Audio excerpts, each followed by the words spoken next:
The descending god is found in a number of ruins in Yucatan. And I have seen 3 of the 4 ruins.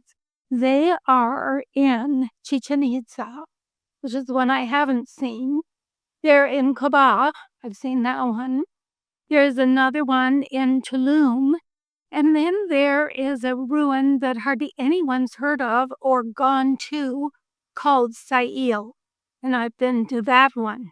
Now, sometimes I feel like Steven Spielberg's movie, Close Encounters of the Third Kind, because these memories of mine of Atlantis have sort of made me like, his name was Richard Dreyfuss, who played the part of the hero.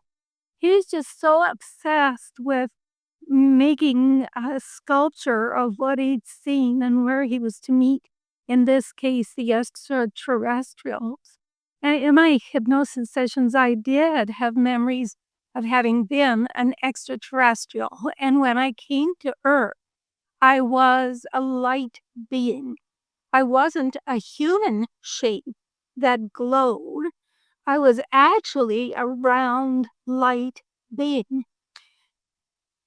And I've mentioned before that my scariest memory of Atlantis was that I'd fallen into a serpent's mouth and then had sped through space to safety lands. Now, when I had these memories, they were just like earth-shattering for me, because just like the guy in the movie, they're like, whoa, this is the weirdest thing. However, it helped to go to places like Yucatan and Egypt, where I actually saw images of my experiences in the ancient ruins. So today I'm going to be talking about the images that I saw in Yucatan. And hello. It's Carol Ann Chapman. And I've written about my experiences in my book, When We Were Gods, which is a chronicle of my memories of Atlantis. So if you want to get the whole story, it's in that book, because it started with dreaming about a stranger and then meeting him in real life. And this man has become my husband. We've now been married for 30 years. And I was obsessed with going to Egypt because I was pretty sure I was going to find what I was looking for in Egypt. But it was him who said, no, I need to go to Yucatan. So I went to Yucatan. Today, I'm going to talk about the descending god. Now, if you look online for the descending god, you'll see pictures of the descending god in Yucatan.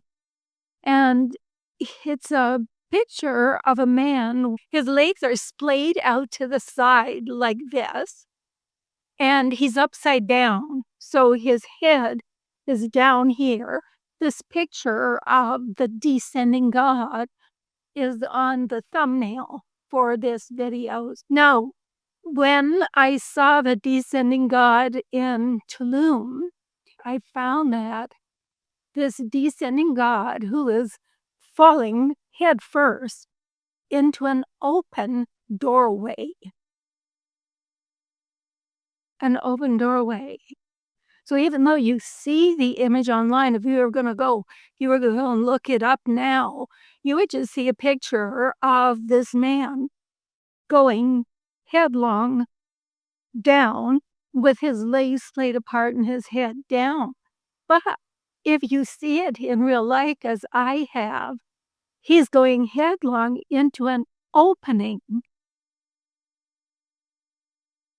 And then when I saw that same image, this time it was on the top of the largest pyramid in Coba, right at the top.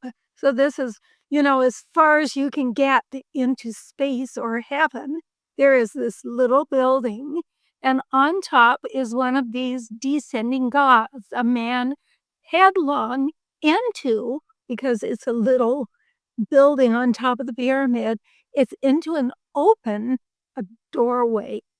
And in Sayil, there is a huge palace. And this is like a city-state of Sayil. And above this main doorway is this man, the descending God, right above the open doorway. Well, gosh, that looked exactly like my memory of falling into the serpent's mouth. In Atlantis, we weren't as tightly bound into the physical bodies that we inhabited the way we are now.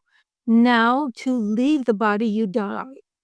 And you can go in and out when you're sleeping, but you're still connected. But the only way you disconnect is when you die. However, in Atlantis, I was able to pull out of the physical body and just be my real self, this light being. But the thing is, because I was now caught in the physical on Earth, I couldn't move the way I could when I was free of this star system here. And I needed something to give me momentum. And we in Atlantis used other animals. We would go into different animals because our light being self could pull in and out of different animals. So I fell into a serpent's mouth, and then the serpent gave me the momentum to fly through space.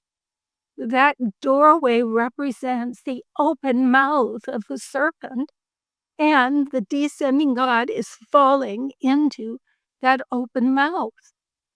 That was really exciting. Of course, the archaeologists don't know why the ancient Maya had to make these images of descending gods. It doesn't mean anything to them that the descending God is over a doorway. Believe me, it means a lot to me because that's the open mouth of the serpent. However, it seems so strange, even though they discount the open doorway. Why do they have an image of this man upside down head first? It's just like strange stuff.